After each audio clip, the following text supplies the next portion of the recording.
Hello, everyone. During JoSAA counseling, many students fill up the choices for the various departments uh, by relying on some sorts of scattered bits of information or from hearsay, and sometimes very unfortunately based purely on guesswork. So I thought in this situation, it would be much better if the students can get a proper, reliable information from a reliable source. And what could be a more reliable source than the professor of the various departments? So here we have with us today Professor Nirmalya Kajuri from the Department of Physics at IIT Mandi. He'll be talking about various aspects of physics as well as engineering physics. So Nirmalya, a very warm welcome to you. Thank you, Jivan. Okay, so without further ado, let us begin the discussion. And for the benefit of the students, let me just tell you that Professor Kajuri, he is a theoretical physicist, but in addition to that, he is also a great science communicator. He posts regularly on Twitter, where he has a massive following, and he writes extremely well on popular science articles in very respectable media outlets like the Hindu, the Indian Express, the Wire, and it is a pleasure to read his writings. So there's a lot to learn from him. So please mark his words carefully. So the first question that we're going to go into is that what are the broad areas within physics? Everyone loves physics. That's true. So we'll ask him this first question. What are the broad areas within physics? So there are several areas within physics, and one way of separating physics in areas is theoretical physics and experimental physics. But even within these divisions, there are further divisions. So like, for example, in theoretical physics, we have divisions like condensed matter physics and things like particle physics, high energy physics. So this is a division that kind of marks based on what is the kind of energy at which we are observing a phenomenon. So if it is a very high energy phenomenon, as it happens in particle colliders like LHC and so on, that is the purview of high energy physics. And then when we are looking at materials and the physics of materials, that comes under the purview of condensed matter physics. And then there is also astrophysics and cosmology, which look at, so astrophysics looks at the phenomena of stars and galaxies and so on. And cosmology goes to further distances and looks at how the universe came into being, how all this matter structures formed in the universe, and so on. Right. Thank you. So one question which is there on the minds of a lot of the students is that what is the difference between engineering physics degree and the normal physics degree? So could you throw some light on it, please? Yes, thanks for that question. So yes, this is often confusing to students, that what is engineering physics? Because you take two words, engineering and physics, Yes, and put them together. So what is it? So engineering physics is really that. It is engineering plus physics. So it takes the kind of conceptual understanding of physics with the more problem-solving practical approach of engineering. And it's a mix of the two. So the idea of the course is to take the student should learn the conceptual understanding, develop conceptual understanding of the principles that govern the laws of nature, along with learning a practical engineering approach to problem solving. Like, you have to analyze, you have to innovate, and you have to find technological solutions to problems. So it's a bridge between physics and engineering, where you learn the laws of nature and then you try to apply it to practical applications. Now, in terms of courses, what we have is that students will learn like about half of physics courses and half of engineering courses. So they learn both physics and engineering. And this course is offered in different IITs, and there are different compositions of what the courses are. But in most places, you get a lot of electives. So you learn like 50% physics, 50% engineering, and then by choosing electives, you can choose to focus on some particular area. If you want to go to some particular area of engineering where you see like, I learned this much physics and I want to apply it here, then you can do that. Or you want to go into more physics, then you would have that option also. So you could use your electives to learn more physics. So there is a certain amount of flexibility in this course, and it's an interdisciplinary course where you get the flavor of both the physics and the engineering topics. Is it perhaps true that in the engineering physics core subjects, there is a slight preference for subjects from electronics? Yes, that is correct. So the more engineering oriented subjects are often about electronics. For example, we have device electronics, applied electronics, integrated circuits. So electronics is one of the core things that the students learn in most of these engineering physics courses. Is it perhaps, and please correct me here if I'm wrong, is it perhaps the motivation that on the engineering aspects of very cutting edge physics, the kind of devices that you require, there's a lot of instrumentation which is involved. And for that instrumentation, you need cutting edge electronics applications. Is it perhaps the motivation? That is exactly correct. So you bring this physics knowledge, for example, you bring physics knowledge of semiconductors and so on, which is governed by the principles of quantum physics. And then when you want to apply it, you need to know a certain amount of electronics to be Right. able to apply this physics also. So whether it's electronics or whether it's optoelectronics, photonics devices, and so on, all these applications of physics go through electronics. So definitely for a lot of experimental physics also, electronics is vital. So electronics is kind of goes hand in hand whenever physicists have to find applications or do experiments. Electronics is one of the key things they have to learn. Now, yeah, talking a little bit about the courses itself. So, when I was having a similar sort of discussion with the professors of the other departments, we talked about the various kinds of topics which students would be interested in that would make them suitable for the different departments. Now, when it comes to physics, obviously the answer is that they should be interested in physics in order for them to be suitable for either engineering physics or physics. But in addition to that, could you perhaps throw some light on how much mathematics would be required? Oh, they should definitely be interested in maths. So it's not just physics. They should have some affinity for maths as well, because a lot of physics is dependent on maths. So particularly calculus. So they should have like a good base of calculus, linear algebra to Right. learn the physics topics also. So one thing that happens is when students take up engineering physics, a lot of them say that, I liked physics in JEE, but I don't like this physics. So there is a certain amount of gap between JEE physics and the physics you learn in college. And the gap is has to do with the fact that what you learn is not just problem solving. You don't just learn some formula and Right. applications and problem solve. You have to also have some curiosity and some love for understanding the laws of nature. You have some temperament for abstract thinking, and that is where also some mathematics comes in. So where you have to know and love some maths to be able to appreciate the physics, and this involves topics like linear algebra and calculus, which are the main, which form the basis of most of the physics that you see. Certainly, in the work that you do yourself professionally for your research, there's a lot of maths involved, I believe. Yes, certainly. I mean, in theoretical physics research, maths plays an important role. So yeah, you definitely have to have some love for maths. Yes, they have to have some love for maths. Otherwise, it's difficult to survive in physics. Yes. And actually, some of the most widely renowned physicists, they are almost, at least theoretical physicists, they are almost mathematicians. Well, I wouldn't say they are almost mathematicians, but they definitely have to learn a certain amount of Yes, math yes. and have to apply it. Okay, so one question which often lingers at the back of everyone's mind is how heavy is the course load? Mhm.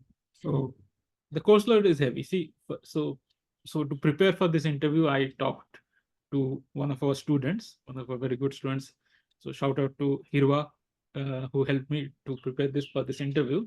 And so for this question particularly, I mean, I can't answer it, so I have to tell you what the answer of a student is. And this is what she said. She said that the course load is quite heavy, and that is true. I mean, they take 6, 7 courses per semester in a typical semester. So it's a heavy course, but if the student can manage their time well, they will also find enough time for extracurricular activities. So Okay. it comes down to time management. It's a heavy course, but it's definitely possible for students to make time for other activities as well. So how important is programming in physics? It is quite important. So it depends.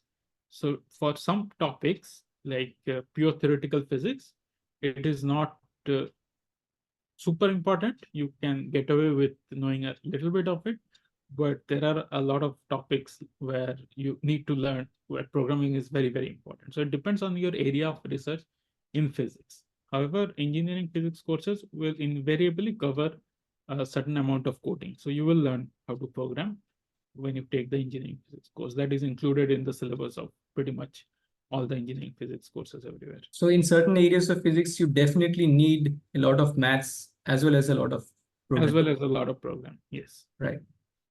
The situation is actually a little bit similar in some of the core engineering branches also.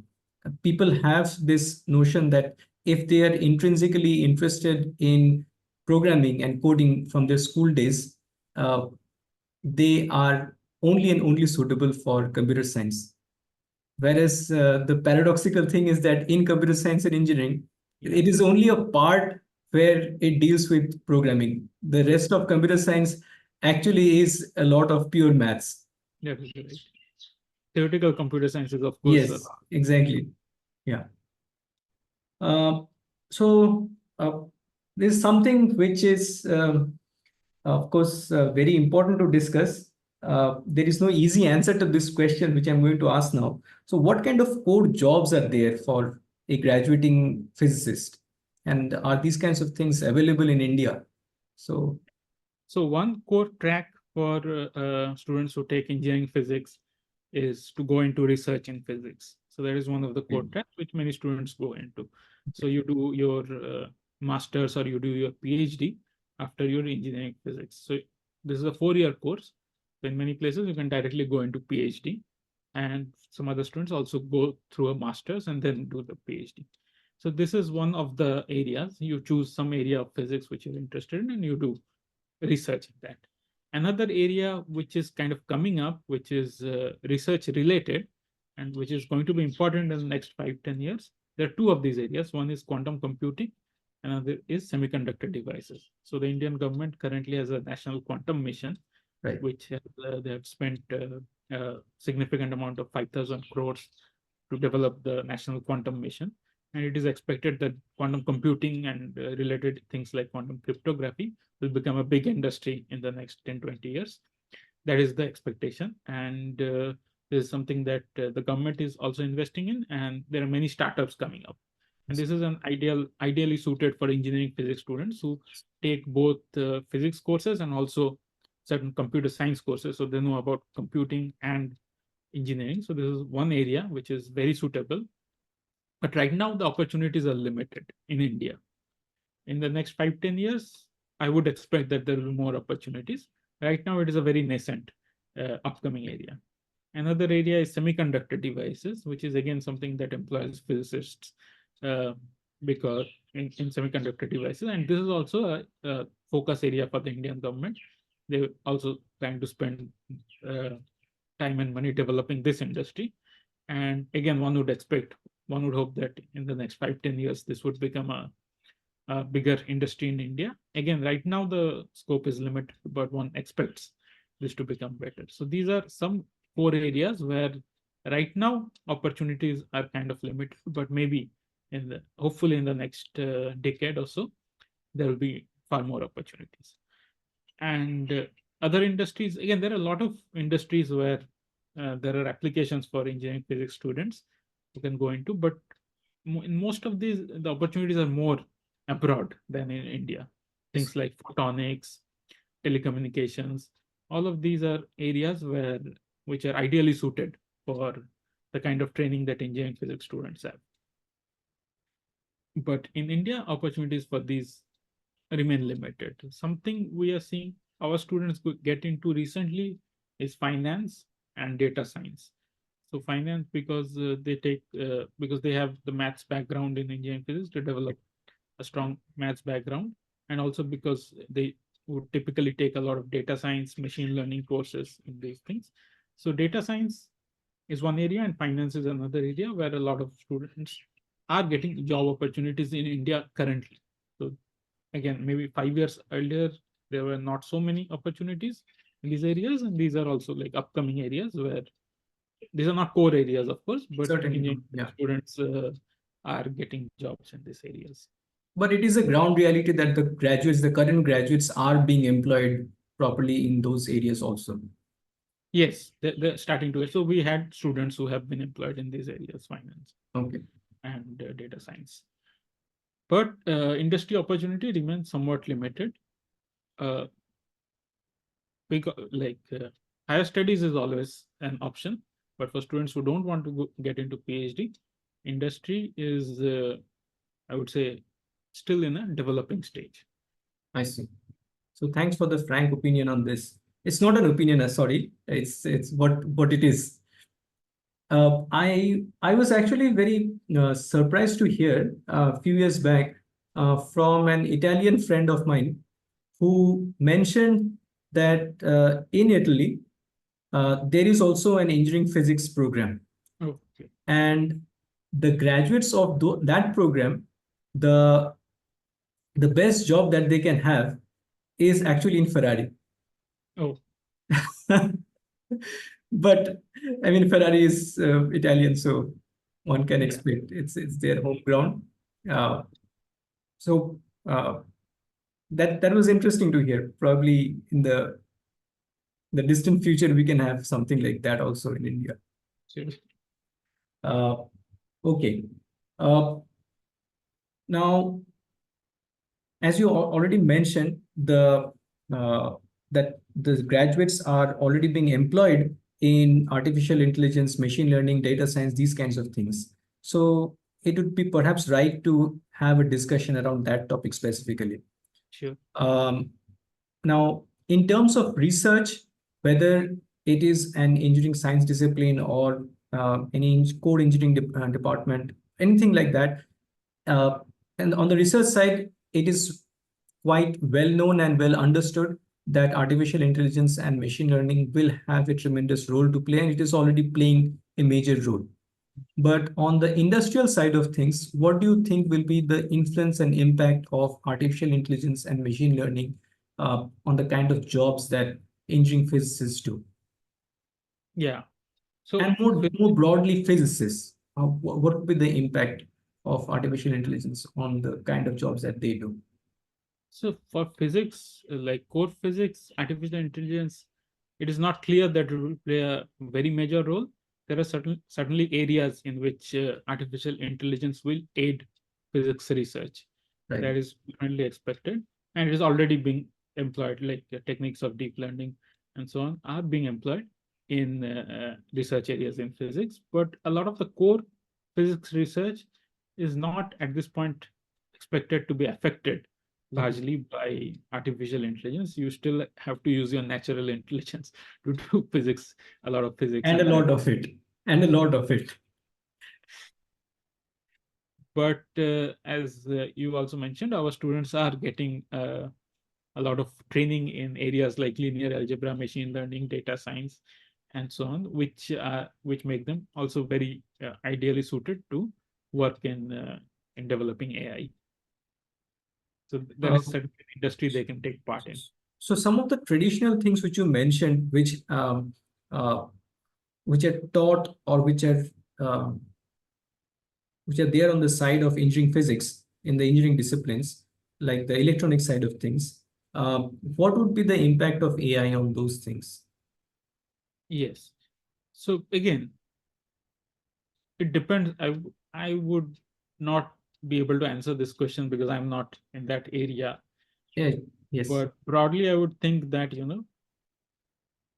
it would depend on the particular applications where you're applying those devices. So building those devices, the physics of those devices is kind of independent of AI, but how you apply those devices would probably, interface with AI in some way. But I can't give you a good answer because this is not a probably this question needs to be targeted more to an electronics professor. Probably, yeah. Yeah. So beyond the core skills that the students are trained for in a physics degree or in an engineering physics degree, uh, so what do you think would be some skills which students can develop on their own beyond the fundamental training, fundamental courses, all the mathematics training, the programming training, all these things? What do you think, or is there anything like that that they should develop on their own? Again, I mean, Because when I was talking with the engineering professors, almost all of them mentioned that uh, and agreed with me that in an actual engineering job, uh, you necessarily have to talk with other engineering graduates or other engineers, and you have to talk with your clients. So one very important thing is interpersonal skills, which seems is on the softer side of things, but it is an indispensable thing which an engineering graduate needs to have developed by the time he steps into the professional world. So is there something similar for the graduates of? mean, interpersonal skills, of course, is something super necessary in any industry. So it's definitely will be something that the students will have to learn on their own. Things like making presentations, communicating your ideas to others is very important in physics, because a lot of it depends, you have to present your ideas, you have to market your ideas, you have to, whatever work you have done, you have to then go and present it to other people for them to understand the impact of the work. So presentation skills is something that, of course, students to some extent train for, because they have these research projects and so Yes. on, where they have to give presentations. Yes.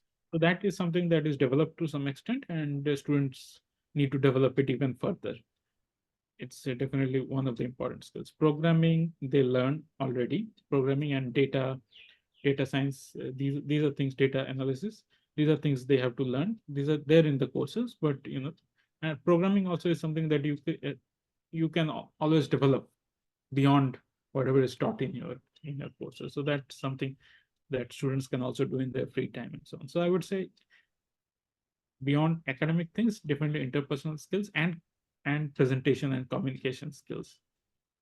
So, talking about the interpersonal skills a little bit more. So, from my very limited knowledge, I've seen that over the past 10 years or so, and probably even a little bit earlier than that, a lot of the groundbreaking research in core physics has taken place through very, very large collaborations.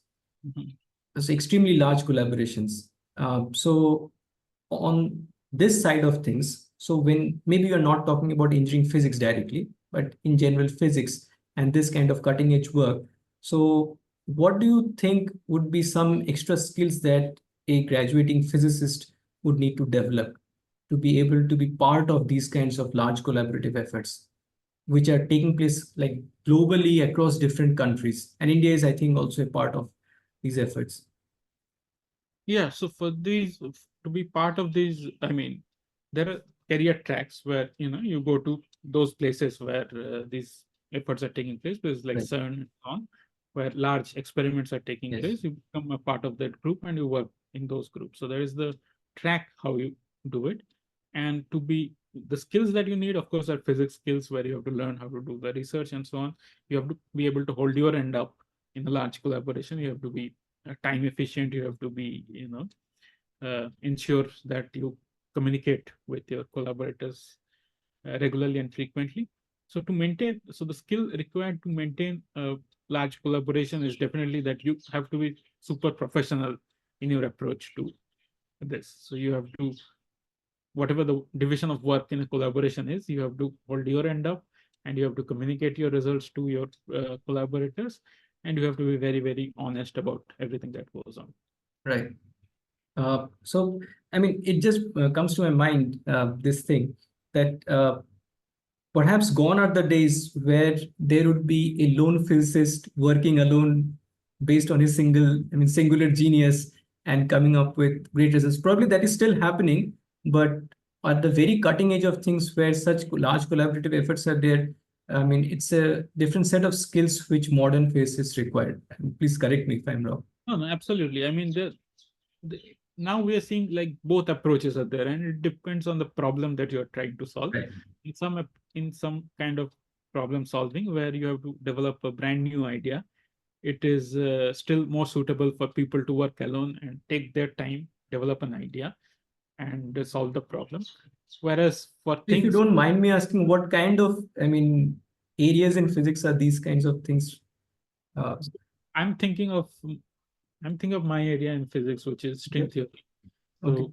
So there are like string theory and quantum. So quantum gravity is one of the unsolved problems Okay. in physics, where you have to merge the quantum theory, which is a framework for all known physics, and gravity, which is the one force in nature which is not part of this quantum framework. So people want to incorporate the gravity, which is one of the forces of nature, four forces of nature, in the quantum framework. And this is an unsolved problem with very deep conceptual tensions. And when one has to solve problems like this, you have to innovate, you have to come up with brand new ideas. And for these things, it's still better for theoretical physicists to think on their own and come up with like very innovative, clever ideas, problem solvings, and so on. So that is how this part of physics is still developing. There is not a lot of like large collaborations. Right. On the other hand, if it is an experiment like LIGO, where you have to detect a gravitational wave and things, or the particle physics experiments that are taking place in LHC, in these places you see a lot of large collaborations, because then you have a lot of data to process. Right. And you need collaboration between, because this is something that involves cutting edge technology along with physics. So you have to have like an interdisciplinary collaboration with people who understand those devices which are measuring your gravitational waves. And these devices have their own physics principles. So there's a principle of gravitational waves. There are the principles that govern the device, which are different. So there's another set of experts who understand how the device works. There's another set of experts who design the device, who are kind of in the engineering side of things. And there is the set of experts who take this data and analyze it and tell us what it means for gravitational waves. What are we learning from this? There's another set of experts who will say that, okay, where did this gravitational wave come from? And what are the kind of cosmological implications of it? Maybe it came from some black holes which merged like, millions of years ago, that produced this gravitational wave. So there's another set of experts who understand those. So these kind of projects require collaboration across disciplines. And there's a lot of data which has to be analyzed by like big groups with it needs like a lot of computers, a lot of computational power to analyze things. So these kind of things require large collaborations. Whereas certain things where you have to develop your ideas require a bit of isolation and seclusion, where people can think for years and years and then come up with a new idea. In both maths, and we have seen this in maths as well.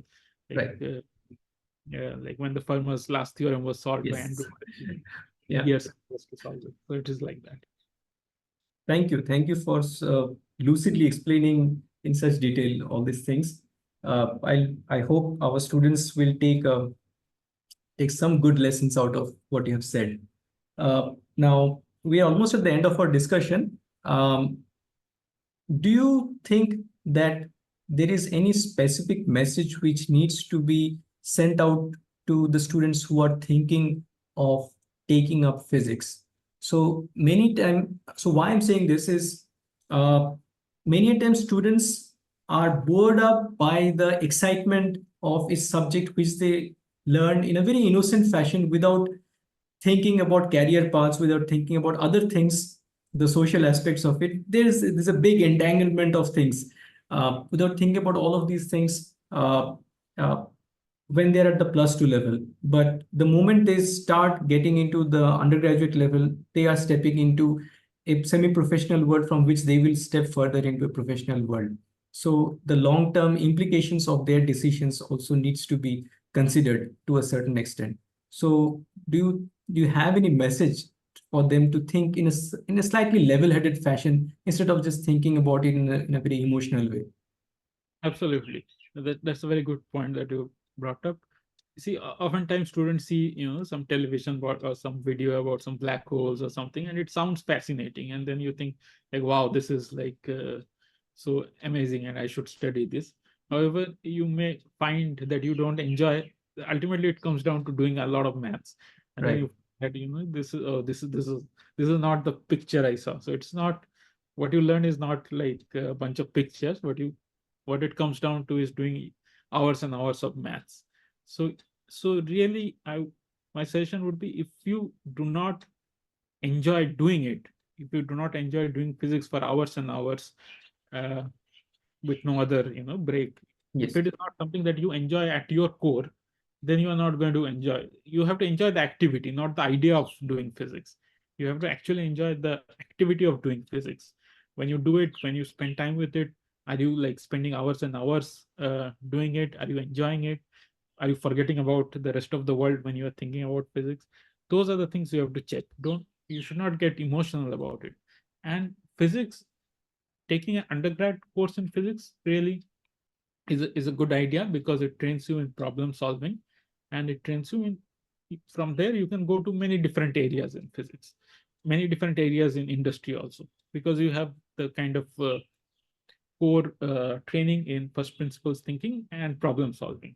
So you can go into different areas. So if you really enjoy physics, this is a good idea to take a physics course, and then you can choose your path. But it does limit you professionally in certain ways, which you have to keep in mind. So if you're doing like something like a, I don't know, core engineering thing, if you want to like, if you're sure that you want to do engineering, then you should do engineering. But for research, you have to really think about if you want to choose that career path, because it's a long and hard career path. And unless you really enjoy that subject, because you have to spend most of your life working on that subject, thinking about that subject. So unless you really enjoy it at your core, it's going to be very difficult. It's not going to be enjoyable. At at undergrad level, it's still, there is some flexibility that you can go from here to there. But choosing a research career, I think you have to be very, very think about it, and be in touch with yourself to understand that if this is the right thing for you. Otherwise, it won't be good. In terms of undergrad, it's also the same thing. If you really think like, I like JE problem solving, that is why I like physics, that's why I like physics, it won't work. You have to have like proper curiosity about the laws of nature. You have to have some enjoyment of the subject. You it it's also not something like I will become Einstein or something like that. You have to be okay with the idea that you won't be Einstein. If you are coming for that, it's a wrong reason to come to physics. It has to be like, I enjoy doing it, and even if it is not, earth shattering, I will still enjoy it. The enjoyment is sufficient for me to keep on doing this. So I you have to enjoy like spending hours and hours on assignment problems on physics. And if that is kind of a test, if you really enjoy. So I'm reminded of the story by Jeff Bezos, who told the story recently. I don't know if you've seen this. He said he left physics because he had one assignment problem, and he had to spend 3 hours on it, and he couldn't get anywhere. And then he went to a friend and he looked at the problem and he said, well, the answer is cosine or something. So it was some differential equation. And the friend said immediately that this is the answer. But the reason the friend later gave an interview and said, the reason I knew the answer was that I had spent hours and hours solving similar problems. So when that problem came, I could immediately see that what the answer would be. And Jeff Bezos thought, okay, if this guy is so much better than me, then I cannot be like the number one in physics. I cannot be among the top 1%. Yes. So it's better for me to leave this field. Now, if you think that way, then it's better for you to leave that field. But if you feel like that those hours and hours of problem solving were actually fun for you, was something that you enjoyed even if you couldn't get the answer, Right. then physics is the right field for you. Then physics, or whatever subject it is, if you really enjoyed it at that level, that you spend hours solving problem and failing and still enjoying it, then it is the right field for you. You have to love the struggle of it. You have to love the struggle of it. The struggle, Rather than holding on to some kind of a romantic notion which you may have seen from some kind of a YouTube video or something like that. absolutely. I think it really comes down to, you have to love the struggle. Yes. Now, going back to that little point which you mentioned, that if you're a physics graduate, then you have a lot of flexibility into going to different things later on. I think it'd be useful for our students to hear this, and I know this personally, that many physics graduates, they sometimes go into things like material science, where there's a lot of fundamental physics applications. So we do need properly trained physicists in the cutting edge research that is taking place in material science also. That is one area that I'm personally aware of. I mean, I'm sure you also agree with that, right? Sure. Yeah. Absolutely. And the other thing is that as we were discussing before we started this interview, that physics, chemistry, biology, the hard sciences, mathematics, and to a certain extent, the core engineering disciplines, these are very old classical things. And a certain level of maturity and sophistication has already set into these disciplines. I mean, the disciplines like mechanical engineering, of which I am a part, they are more than 100 years old, maybe 200, even more than that. Civil engineering is an ancient discipline, thousands of years, and physics is, well, I mean, since the, I mean, Genesis. So, I mean, things have reached a certain level of maturity. So, if a person thinks that at the end of a 4-year degree course, they will be able to launch themselves into the absolute cutting edge of things, that would be an unfortunate wrong idea. Yes. Because the level of maturity which the technology or the science has reached, that would not be achieved no way by just a 4-year degree course. For that, higher studies is required. Whether it Yes. is in the hard sciences or it is in the core engineering disciplines, you need to upgrade yourself to a higher level to be able to, I mean, even sink your teeth into those kinds of things. So this is something which our students, as they step into this semi-professional world of undergraduate studies, they need to realize. I mean, I fully agree with you. Yeah, yeah. this is just the beginning. The undergrad course for these classical subjects, these old subjects, is just the beginning. If you want to really contribute, then you have to go into higher studies for this. And the exciting things, I mean, of course, the training itself, if for one who loves it, it is certainly exciting. But the excitement which comes from original contributions, that can only happen only after one has reached that edge.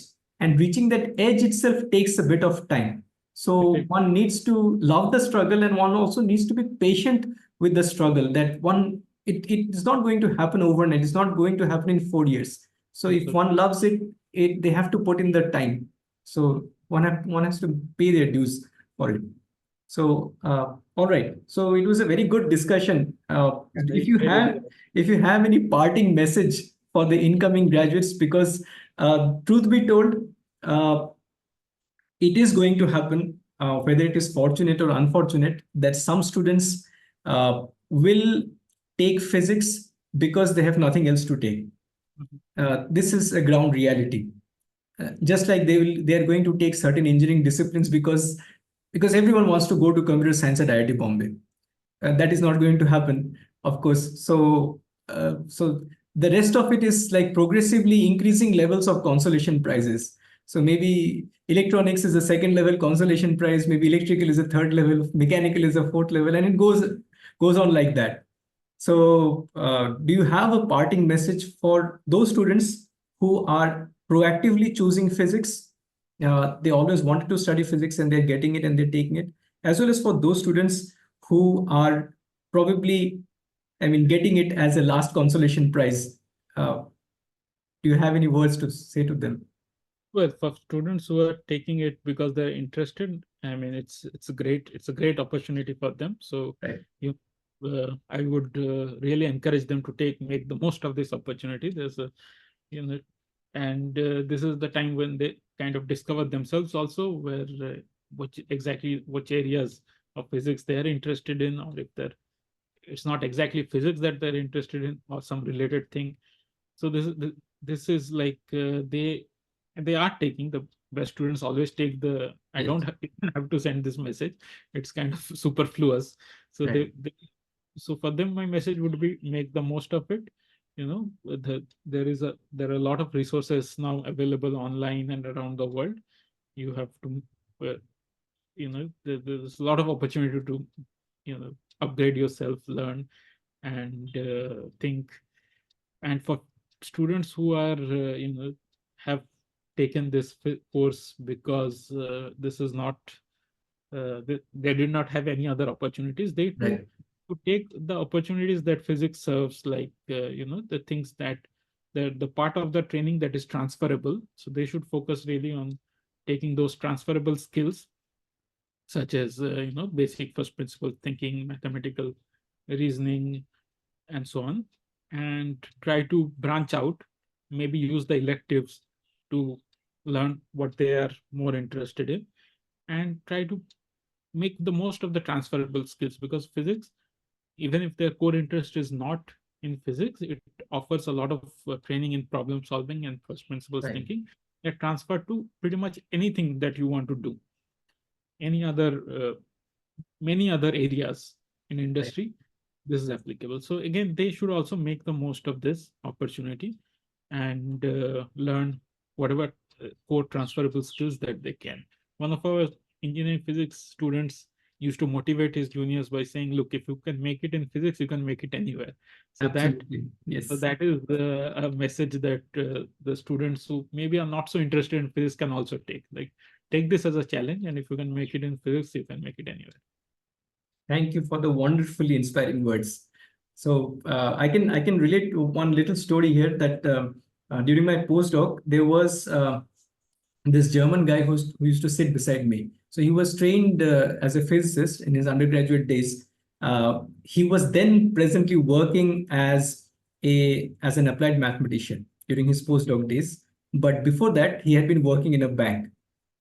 So he had taken a meandering career trajectory, and now he is actually an applied mathematician professionally. He's a professor in the UK. So you never know where your career path will take you. So as long as you put in your dues at the correct time, at the correct whatever life throws at you, the various opportunities, make the most of it. As you have very nicely pointed out, the transferable skills which physics trains you in, that is absolutely incomparable with anything else, probably. Yeah, So, absolutely. yeah. So with that, we are at a close. So thank you very much, Nirmalya, for frankly discussing so many things, and for your wonderfully inspiring words for the incoming students. Thanks a lot for coming to this interview. All right. And all the very best. All the very best to our students who would be taking up physics. Thank you.